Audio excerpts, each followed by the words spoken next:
Hello, dear fans, friends, and subscribers of Cricket Happenings. This is your host Ram, welcoming you to the daily cricket show, Cricket Happenings. And on this particular cricket show, well, we have three matches to cover. So, as far as the three matches to cover, just giving you a synopsis here. Finally, Australia managed to, stop the winning streak of the Indians in the ODI series, and Australia themselves stopped their losing streak as they picked up their first win. So India were not allowed to break the record or set a new record for the most consecutive number of victories in ODIs. David Warner, the feature was David Warner was playing his 100th ODI, and he went on to make a century. So he was one of the few batsmen who had, I would say, had the privilege to go and make a century in a 100th ODI. They put up a good score on the board. The Indians were given a real challenge. They definitely gave it a good fist, I would say. But in the end, it was Australia who were the victors by 21 runs, and Australia won the match. So I'll come back to that. So that is one thing. And as far as the Sri Lanka versus Pakistan match was concerned, today was the first day of the Test series between Sri Lanka and Pakistan. And Sri Lanka won the toss, elected to bat, were in trouble initially, but later on recovered through the efforts of Karunaratne 93, Chandimal 60, and Dikwala 42 to reach the safety at 227 for 4. And the other match, South Africa versus versus Bangladesh, today was the first day, and I was a bit surprised at the Bangladeshi captain Mushfiqur Rahim's decision to actually, after winning the toss, which was a good toss to win according to me, and one was really surprised to see that Bangladesh, Mushfiqur Rahim decided to insert the host South Africa into bat, and South Africans, well, one was Aiden Markram making his debut along with Dean Elgar, and very unfortunately Aiden Markram was a victim of a run out, and which resulted in Aiden Markram not getting the opportunity. He was just three short of his century. He showed tremendous temperament, and he showed that he's someone of whom much has been spoken. He could actually bring that out into the open today. But unfortunately, he could not get his his maiden Test century on his Test debut, which would have been a great feeling for him. He was run out for 97, sadly. But Dean Elgar went on to notch up his 9th Test century as he remained 128 not out. Amla was still there, and I think right now I can definitely say that the South Africans are absolutely dictating terms to Bangladesh, and I'm sure Mushfiqur Rahim would be thinking today as to why did he insert the South Africans into bat after actually winning the toss. So, but we are going to start off with the 4th ODI between Australia and India. And as far as that match was concerned, it was played at the Bangalore Stadium, and it was Australia who actually elected to bat first, and they decided to they won the toss and elected to bat first. And what a partnership! I mean, Aaron Finch, the opener, just started off from where he left off in the previous match, and once again Aaron Finch went on to miss his century. But David Warner, as I said, was playing his 100th ODI in his career, and what a knock from him, and what a partnership! Australian opener really setting the base for this, as the Indian bowlers were really slammed to all parts of the ground, with Aaron Finch playing his customary shots there. And David Warner, as we all know, what a tough competitor David Warner is. And David Warner would be very happy for this, because he has always struggled on subcontinental wickets. And to see David Warner notch up a century in his 100th ODI was a great feeling, I'm sure, as Aaron Finch and David Warner set the base for the Aussies by adding up 231 runs partnership, which really frustrated the Indians. And then it was Umesh Yadav with his reverse swing striking for the Indians by picking up that. And also, let me tell you, India went today with no Bhuvneshwar Kumar or Jasprit Bumrah, who were the most economical bowlers. They decided to test their bench strength with Umesh Yadav and Mohammad Shami beginning of today, but definitely the Aussies really manhandled them. So Finch was out for 94 of 96 deliveries, 10 fours, 3 sixes. David Warner went on to pick up his century, 124 of 119 deliveries, 12 fours and 4 sixes. Jadhav did a good job, I thought. And Umesh Yadav was the one who really came back and hit the Aussies hard by picking the wicket of Travis Head for 29 of 38. That was 1-4, 1-6. Stephen Smith was a victim of the bowling of Yadav for 3. And then Hanscom was really given a real chirping by the Indians when he came to bat, because as you know, when he was a wicket keeper in the previous match, he really was speaking a few words. So India really gave him a very rough welcome here at the crease, and Hanscom contributed 43 of 30. That was 3 fours, 1 6. Tony Sonora 15 of 9, 1 4, 1 6. Matthew Wade 3 of 3, and the Aussies ended up with 334 for 5 of their 50 overs. The bowling, Shami 62, none for 62 of 10 overs. Umesh Yadav was the most successful bowler, 10 overs no maiden, 71 runs and 4 wickets. Akshar Patel 10 overs for 66. Hardik Pandya 5 overs for 32. And Yuzvendra Chahal 8 overs for 54. And Jadhav 7 overs no maiden, 1 for 38. So that was the situation as far as the Aussies were. The Aussies had done a very good job there. They had put up a big score on the board to put the pressure right there on the Indians. And India, well, I can say Rohit Sharma and Ajinkya Rahane gave them a bright start actually. They put on 106 for the first wicket on a very good batting pitch, one thought. And Rohit Sharma was really pulling up those sixes. I mean, Rohit Sharma was the danger man for Aussies, according to me. And I'm sure the Aussies would have been very happy that Rohit Sharma and Virat Kohli got into a really very, I would say, a very unusual tangle, and it ended up with Virat Kohli not leaving the crease, and it ended up with, but not before Rohit Sharma really pulled up the pull shots for some magnificent sixes to make 65, 55 deliveries, 1, 4 and 5 sixes. Ajinkya Rahane went on to make a 50, a very good 50 at that, 53 of 66 deliveries, 6 fours, 1 6. Kohli was out for 21. He chopped onto his stumps with ball. Nathan Coulton out for 21. As many balls with 3 fours. Hardik Pandya was promoted in the batting order. One was looking after the battle that Hardik Pandya had with Zampa. Hardik Pandya welcomed Zampa to the crease with Hardik Pandya came to the crease and slammed Zampa for a 6, which really sailed. And after that, he also hit one more 6. But after that, Zampa got a handle on him when he came back for his next spell. And he really bowled a different line to Pandya by actually quickening up the pace and bowling a different line altogether, where Hardik Pandya finally succumbed to that, and it was a real master plan there, and it worked as Hardik Pandya holed out to Warner, the bowling Zampa, for 40 deliveries, 1 4 3 6s. Kedar Jadhav contributed a very nice 67 of 69 deliveries, 7 fours and 1 6. Manish Pandey did his bit in contributing 33, but then the pressure started building, and India were still, but they still had Dhoni in the hut. But Dhoni, well, he started off with some. I mean, today we didn't see Dhoni trying to, nurdle the ball as he normally does. He, in fact, decided to hit the ball out of sight right from the word go, and that resulted in Dhoni actually smacking a 6.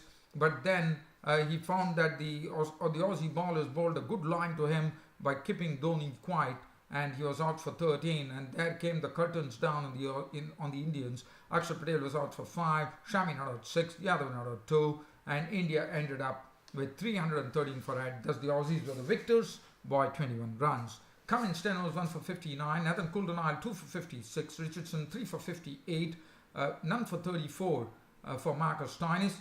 Finch Zampa bowled 9 overs, 1 for 63, 6 overs for 38 for Travis Head.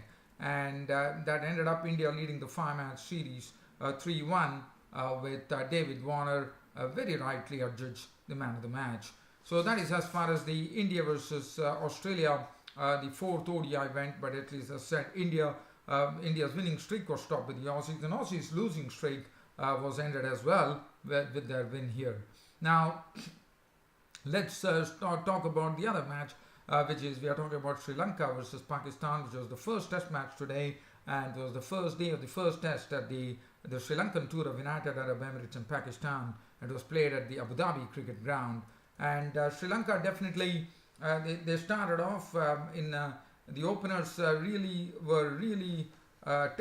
Sohail actually made his test debut for Pakistan. And as far as Sri Lanka were concerned, the openers Karunaratne and Kaushal Silva started proceedings. They opened the innings. The toss was actually won by the Sri Lankans, and they decided to bat first. And definitely, even though the Pakistani pace bowlers Mohammad Amir and Mohammad Abbas could not make any inroads early on, but what they kept is they kept a very good line to both the batsmen, and it was a very tough session where the runs were very hard to come by, and Karunaratne and Kaushal Silva had to really work for the runs. And then finally, Hassan Ali was the one who provided them the breakthrough when the technically equipped Kaushal Silva was out to an inducker from Hassan Ali, clean bowl for 12 with one boundary. Tirumane tried a real slog at Yasir Shah, and that was Yasir Shah's 150th wicket in Test cricket, and he also became the I think it was as far as Pakistan was concerned, Waqar Yunus held the record, so he broke that record and became the fastest Pakistani to 150 wickets in, I think it was 27 if my stats are right. Kaushal Mendis was sent back to the pavilion by Yasir Shah as well, caught behind, which left the Sri Lankan innings in real trouble at 61 for 3. But then Karunaratne slowly had the company of Chandimal. Dinesh Chandimal really went into his shell, and he knew that being the captain of the team, he really had a big task on hand, and Karunaratne was the one who was giving him company, and Karunaratne definitely could not get his stroke, but whenever he used to flick the ball, he was very strong on the onside. The arc between square leg and long leg was his favourite area, and Karunaratne played a very good knock. He was flicking well of the pads, and he was predominantly an onside player, but nevertheless Karunaratne did well. Chandimal, as I said, played a workman-like knock there, but definitely what it did for Sri Lanka is that they consolidated their position with a 100-run partnership before Karunaratne was a victim when he was run out by the Mohammad Abbas Sarfraz Ahmed combination, and he missed his century as he was run out for 93 with 5 boundaries. Chandimal not out 60, and then Dikwala, the unorthodox player, came in, and he gave admirable company to Chandimal to take them to stumps at 227 for 4. Chandimal was not on 60 with 6 boundaries. Dikwala was not on 42 with 5 boundaries, and thus ended the day for the Sri Lankans. As I said, they recovered from the blows that they got in the morning, where they lost 3 wickets pretty quickly. And Mohammad Amir was wicketless. In fact, the pace bowlers, it was only Hassan Ali who had 17 overs, 4 minutes, 1 for 58. Mohammad Amir 17 overs, 3 minutes, none for 39. Mohammad Abbas 16 overs was a bit costly as well, none for 43. Yasir Shah did his job very well, 34 overs, 8 minutes, 59 runs and 2 wickets. Hassan Ali 1 for 58. Shan Masood bowled 1 over for 1 run. Haris Sohail on his debut bowled 4 overs for 14. Asad Shafiq bowled 1 over for 6 runs. So that is the match situation. I think Sri Lanka will be very happy with the effort because they managed to recover from a stage where they were in real trouble at 61 for 3. And the other match now we are talking about is the Bangladesh tour of South Africa. And Bangladesh today, it was a very good toss to win for Mushfiqur Rahim, the Bangladeshi captain, and one was really wondering as to why Bangladesh, after winning the toss, elected to bat first. Sorry, they inserted the opposition, that is the host. And one saw that Aiden Markram was given a debut as expected, and Dean Elgar was his opening partner. And Dean Elgar and A.K. Markram really played very well. The Bangladeshi bowlers could not really do something, as Dean Elgar and Markram were in no hurry. They really played according to the merits of the ball. In the initial session, they tried to ground themselves in, which they did very well, I thought, to the likes of the bowler Mustafizur Rahman and Shaiful Aslam, and in fact it forced the Bangladeshi captain, to bring on Mehdi Hasan Mirza's Rada Morphy into the mix, but the Rada Morphy was tackled very well, I thought, by Dean Elgar and Markram. Aiden Markram, who was making his maiden test debut here, was very impressive, I thought, with his batting, and what a partnership in his very first match. Aiden Markram was a partner to Dean Elgar in a partnership of 196 runs for the first wicket. And Dean Elgar, as you know, he plays very strongly through the offside and also has some very nice shots through the onside as well.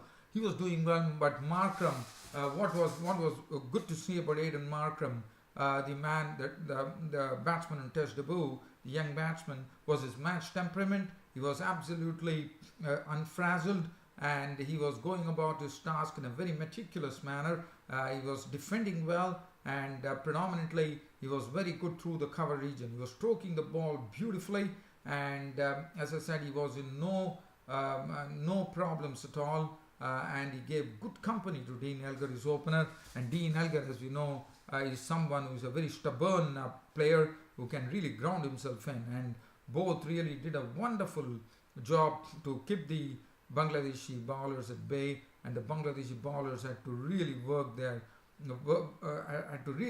hard. But Dean Elgar and Markram were not giving them an opportunity.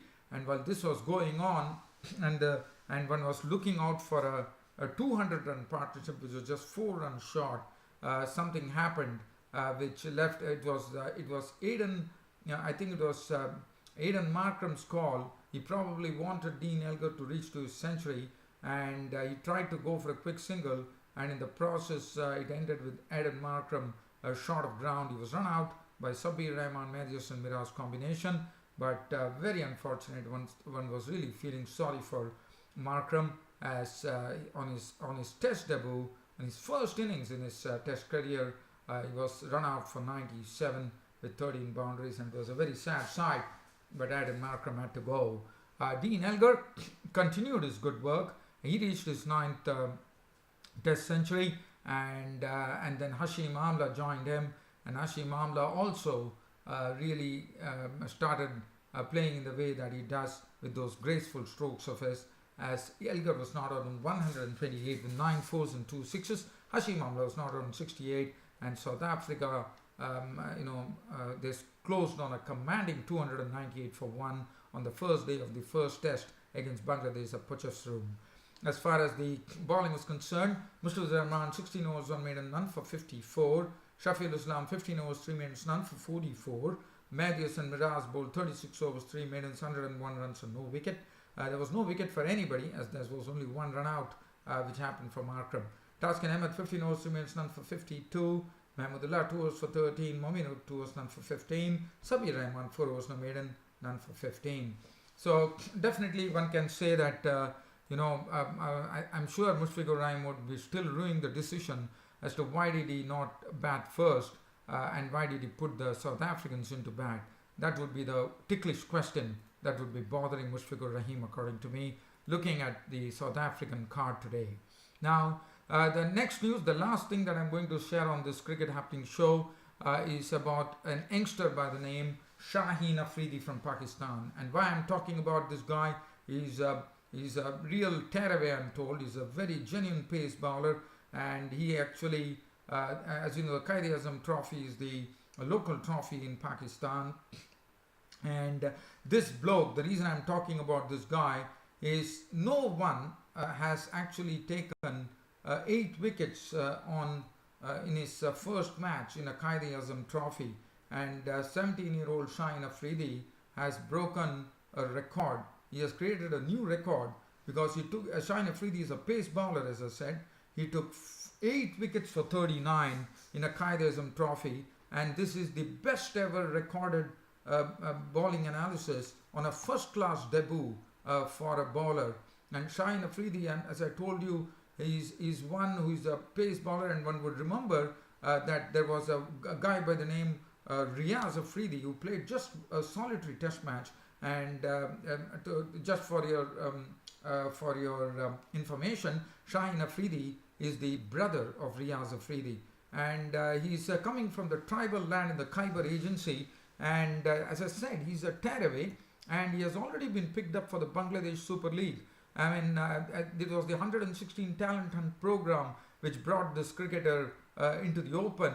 And one says that according to the Mushtaq Ahmed, they say that he's not only a very good pace bowler, he bowls pretty quick, and he's also handy with the bat. He's a really good lower order big hitter of a cricket ball. And one says, and not only that, As you know, the Bangladesh Premier League has already signed him.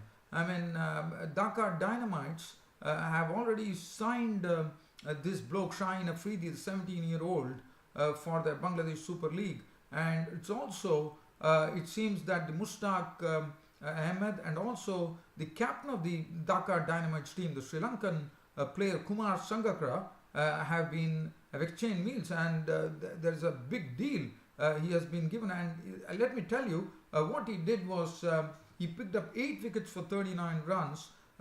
He was playing for Khan Research Laboratory, and this was done against the Rawalpindi. So definitely he got 9 wickets in the match, but in one particular innings, in a single innings, he captured 8 for 39, Shaheen Afridi, and this is the best ever by a Pakistani bowler on first class debut in a Quaid-e-Azam trophy. So one probably is going to hear a lot about this bloke, Shaheen Afridi. Well, dear fans and subscribers, on this note, it's about time for me to bring the curtain down on this cricket happening show by bidding you all a very good night.